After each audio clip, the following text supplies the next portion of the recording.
Alright, welcome to Not Financial Advice number 1. Let's jump into the data and let's look at the Bitcoin ETF flows first.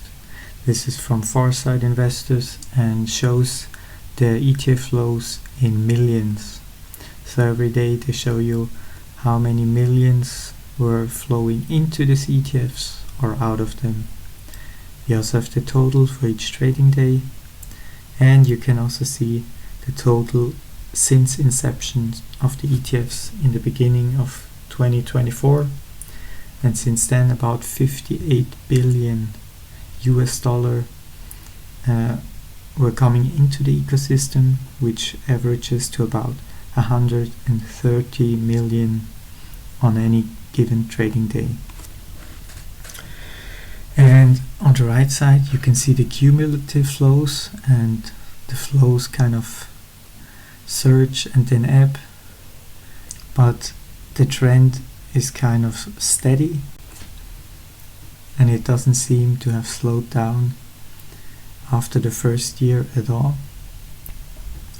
Next, I have a nice on-chain data chart where we have the last 2 years on the x-axis.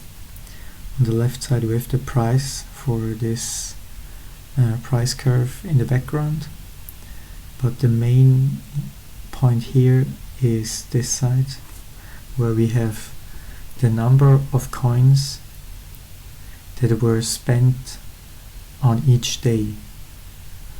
So every day on average about 150 Bitcoin are spent, and the coloration shows you how long those Bitcoins rested before they were spent. So if a coin was spent the day before and today it was spent again, right, it was moved again, you can see the movement of every coin on chain because the blockchain is open and everyone can track all the coins. And if it was moved the day before, it would appear in this band. If it was moved between 1 or 7 days before, it would appear in this band. And that shows you that about 2/3 of all the Bitcoins moved on any given day were moved less than 7 days before.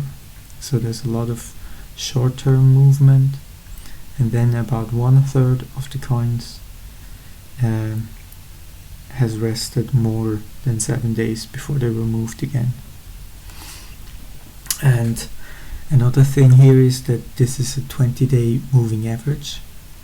So at any point you get the average of the previous 21 days. And this is just to remove noise and show you this nice pattern where you can see that even though this is just movement, the movement interestingly correlates very much with the price movements. So every time Bitcoin goes up, a lot of coins move. And if we look at just the coins that rested for at least 30 days before they were moved again, we can see that every time the price goes up, a lot more old coins start to move, right? Like this is 180 to 365 days. And so even though movement does not necessarily mean that they were moved to an exchange and sold, there's definitely a part of those coins that are being sold, right? And so what fraction is being sold, that's anyone's guess, but there's still signal in the data. And if we look at just really old coins, so older than 3 years, which would mean that they were bought before 2022, so before the start of this bull market, you can see that since the last price surge in November, on average about 5,000 Bitcoins were moved that were older than 3 years old. And so 10 months times 30 days and 5,000 coins means about 1.5 million coins were moved that were older than 3 years. And so maybe not all of them were sold, but I would claim that probably a large portion of them was indeed sold, which is interesting because the ETFs only bought about 200,000 Bitcoin in that time period, and the treasury companies definitely didn't buy much more either. So in total they probably bought less than 500,000 coin, but let's say it was 500,000, then we still have 1 million coins that had to be probably sold to someone, from retailers to big institutions, banks and other ones that buy spot Bitcoin and not the ETF.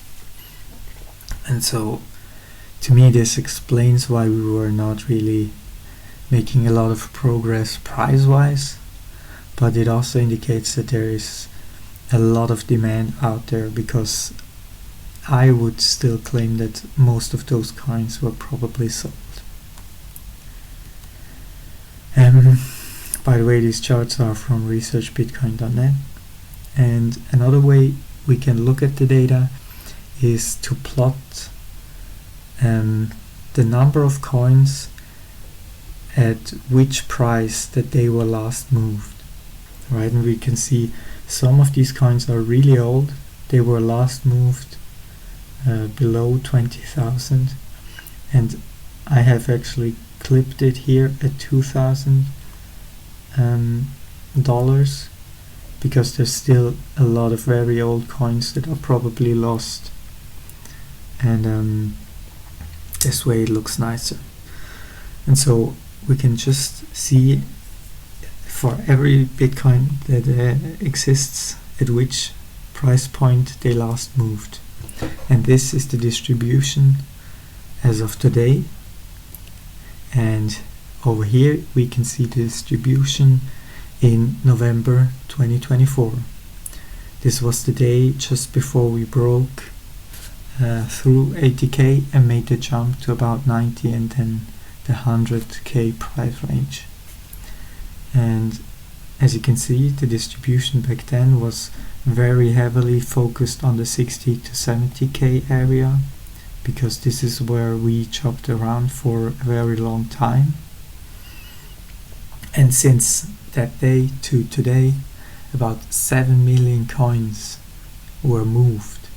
And again, movement does not mean selling, but even if just a third or half was sold, that's still about at least 3 million coins that had to be bought by someone at these higher price ranges. So there was a lot of distribution, in my opinion. And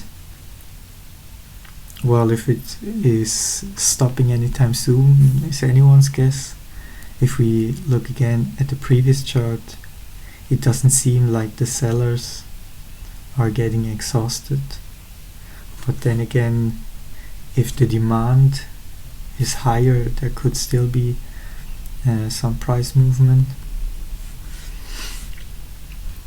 And as it looks to me,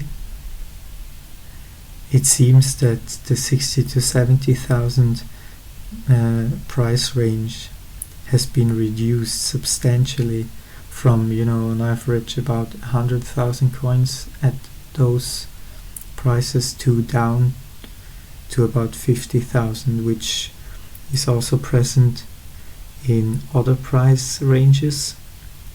And so I would guess maybe the remaining ones would be hodlers like these down here, and so maybe they are not going to sell anytime soon.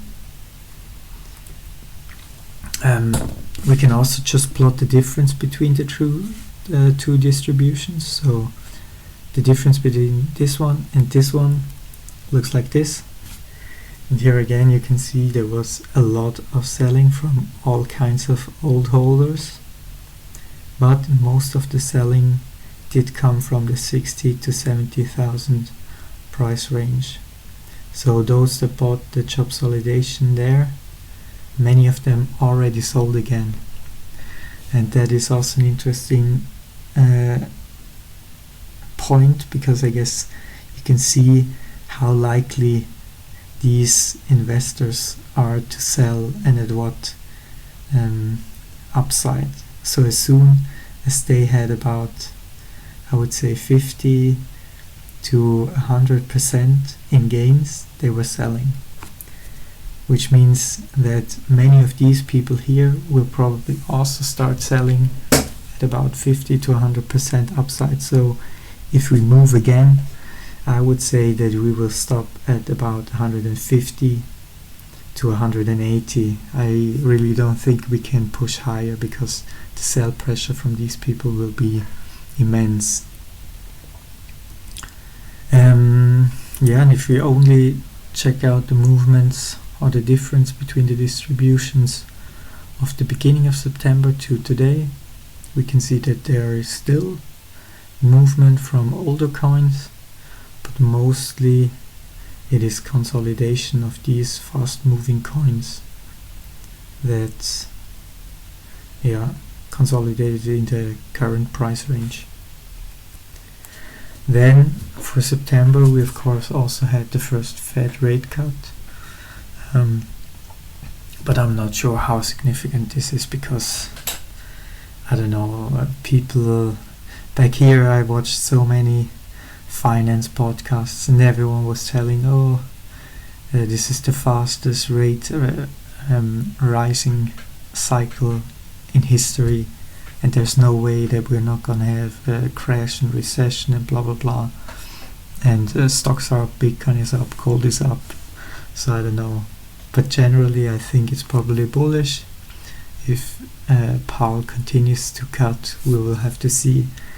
I think the only macro chart that you ever need is this one, and it is total debt of the US, and as you can see, it is almost a perfect exponential, and in fact every 10 years it more or less doubles. So if you start here, we're at about 2 trillion in debt, then we move up 10 years and we're at about 5 trillion, so it doubled, and then we move up another 10 years, we're at about 8 trillion, so it kind of doubled. Then we move up again to 2015 and it doubles again from 8 to about 18 trillion, and in the last 10 years it doubled again to about 36 trillion. And I mean, you're probably never going to see a nicer exponential in real world data than this. And so I would bet that it will double again until 2035, which means that another 36 trillion will be added to the debt, which means about 3.6 trillion each year. And it sounds crazy, but if I look at this chart, I don't really want to bet against it. And if you consider that China has already overtaken the US in so many things, it is very possible I will do a video on this, but for now I think all we need to know is the US is broke, and so is almost everyone else, including China. The whole fiat thing is a giant scam, and as the geopolitics moves us from the unipolar world to a multipolar world, everyone wants to reshore, which means all the governments will be spending like drunken sailors, and since everyone is broke, they will use this chance to inflate away the debt. And so I personally think it is very wise to save in hard assets that the government cannot print, which includes definitely a small Bitcoin position. And so with that, best of luck to all of you, and see you next time.